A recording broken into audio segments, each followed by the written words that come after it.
You mentioned last night you're not a real sentimental guy, but coming back in this building, are there different memories or feelings than last game or next game or other first times back? I mean, spent a good year here and had some success, like I mentioned. But I just saw a few people that you're reminded from everybody on the ramp when you walk in, and so a little bit different as far as that. And then we had a good year, not a great year because we didn't get it done here. But yeah, I would say just seeing some people that I haven't seen in a while there, obviously talked to, and then once it's done, it's done. It's the first time for everything. We've been through it and ready to move on. The first times you were back, whether as a coach coming back to San Antonio the first time, whatever it was, did you feel emotions? No, I wouldn't say emotions. I say it's a different feeling coming into a different locker room or whatever, especially being in certain places for a significant amount of time. But as I mentioned yesterday, it's I was thinking about Detroit yesterday and then Boston today and go to Philly next. And so for the most part, it's come and play, try to get the job done and move on. Nice of the NBA to arrange that for you. It's whatever. What do you remember about your after the suspension? Your reaction to it, and if you have your biggest regret looking back at just how it ended here, what would that be? Well, I talked about it obviously when it happened, and then obviously in my press conference leading up to Houston. But job not finished, the relationships you build and the people you impact, and so that'd be the biggest thing. And is you formed a lot of relationships within a year, and obviously wanted a chance to run it back and do it again with the group that you feel you could build and grow with. And so, letting the people down. And I talked about the players, the relationships I built with them, the coaches that came with me, and then everybody else that was impacted by it. And so from there, that's the biggest thing I would say overall is, letting some people down for sure. But we've talked it out, and I've seen a lot of these people throughout the summer and talk regularly, and so we've moved past it. Yeah, how have you tried to, in terms of letting people down, you did try to make the amends with them, reach out to them, just how you saw the impact of that last year on the Celtics? Yeah, I mean, I was up front with the guys.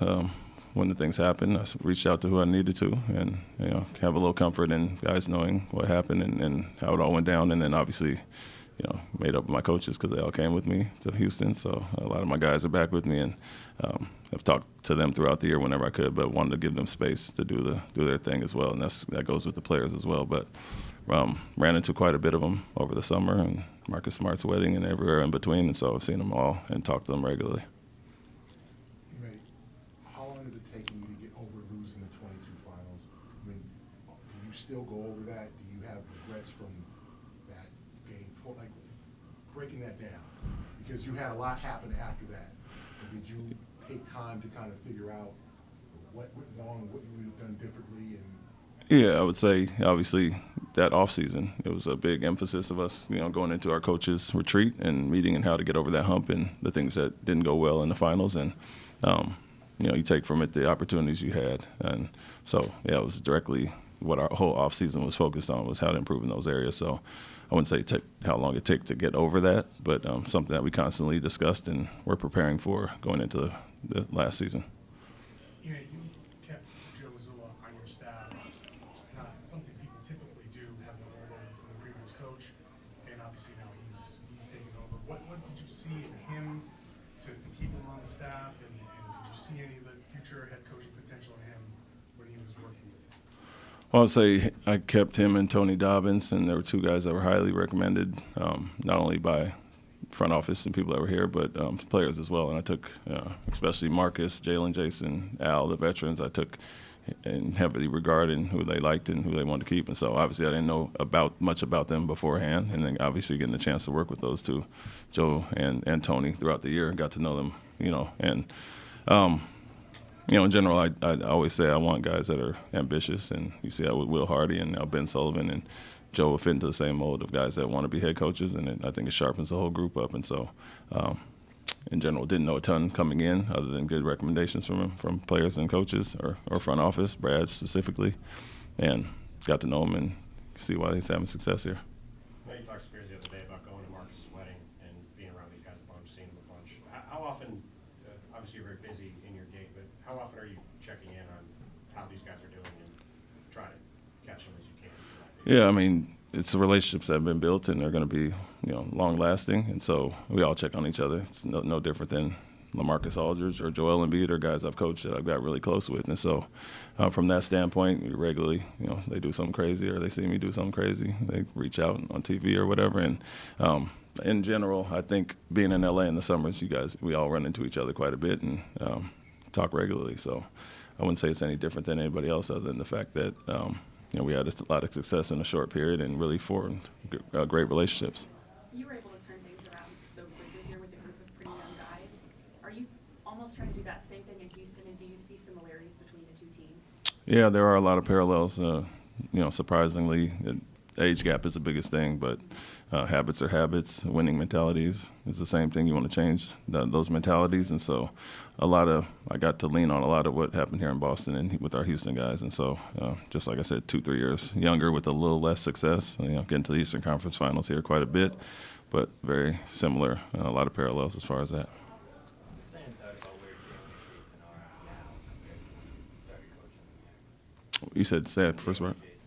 Where they are now compared to. Yeah, they've taken those steps and confidence and been there, done that. And I think going through that experience helps everybody across the board. And so little things that, I might imparted some wisdom on them as far as that and just their growth in general. So it's a natural progression for those guys to become the all-NBA guys they are. And I think, for the most part, they're going to be perennial year to year. And so happy for them. Not surprised by the growth or success, but it's just a natural step for them, especially them being the leaders now and some of the veterans that were here before them moving on. And so things I tried to preach to them, I think they've taken those to heart and they've continued to grow and getting better and better. Yeah, a lot of the guys here, they kind of voiced, pretty openly, they were frustrated and hurt because they couldn't get any explanation at that time. What was that time like for you when you weren't able to kind of have conversations, explain things to them, and how did you go about kind of, repairing those relations and making sure they were still there? Well, I would say they lied to you guys. They knew. Some of them knew.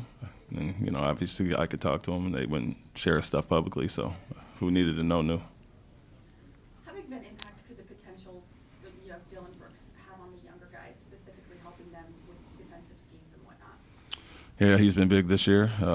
Obviously Fred as well and Jeff Green and all the veterans we brought in. And so when you're trying to establish something, bringing in the right pieces, the right veterans has been big for us and extension of me and my coaches on the floor. And you can see some of the struggle we have when they're missing. And so what we're trying to establish, that culture, the professionalism and the day-to-day work ethic those guys bring in, and not only in a vocal way, but very hands-on with our guys. And so they've been great as far as that, and welcome and glad to have them back.